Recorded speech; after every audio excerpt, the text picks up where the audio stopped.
Hey guys, so today I'm doing the top 10 most influential books tag, and I wasn't tagged by anyone, but Emma told me to do this. She's one of my friends, and yeah, so I wanted to do this. And also this was brought to BookTube by Read Susie Reads, who will be linked down below. And yeah, so I'm going to do this a little differently. I'm going to explain it like a little bit because I feel like some of you might not know these books or why I chose them. So I am just going to explain it to you a tiny bit. So these books are in no particular order, and I'm just going to get started. The first book is Are You There, God? It's Me, Margaret. This book, I'm not religious or anything, but this book is about this girl who moves to a new city, and she's not religious either. Like, her family doesn't practice religion, and she moves to a new town, and it's about her growing up and trying to fit in. And I've read this so many times. It's just a book that I always like to reread, and it's very, I don't know, it brings back memories. The next book I have is The Book Thief by Markus Zusak. This just changed my perspective on World War II. So amazing. The next book I have is Lament.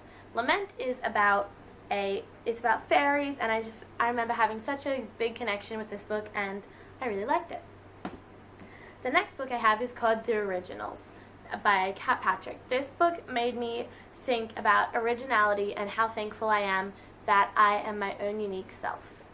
The next book I have is Airhead. This book changed the way I thought about being famous and having money, and it just also a sort of like tragedy and stuff, and I loved it. This next book is called Cold Hands, Warm Heart by Jill Wolfson. This book changed the way I thought about grief, and it really made me think about how people deal with grief, and also about donating organs. The next book I have is Once by Morris Gleitzman.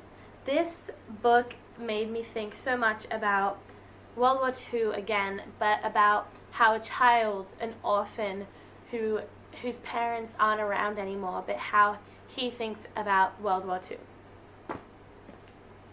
The next book I have is Out of the Easy by Ruta Sepetys. And this book made me think about, imagine if you were born into the wrong family, and if you weren't the person who you wanted to be. So, yeah. The next book I have is The Giver by Lois Lowry.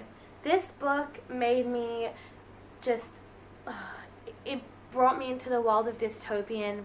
It made me love dystopian, and it raises so many questions, like, if you had never felt pain, how could you feel happiness? And I remember just absolutely loving the discussions that I had with my class about this in 6th grade, and there's so much meaning behind this book, and I loved it. The last book I have is Fangirl by Rainbow Rowell. This book just it made me proud to be a fangirl, and it made me think about, being always attached to your sister and never having your own life. And I loved it, and the writing was amazing, and it was just so beautiful. Those are my top 10 most influential books, and they just fell over. And yeah, I hope you guys like this video, and yeah, I'll see you guys soon. Bye!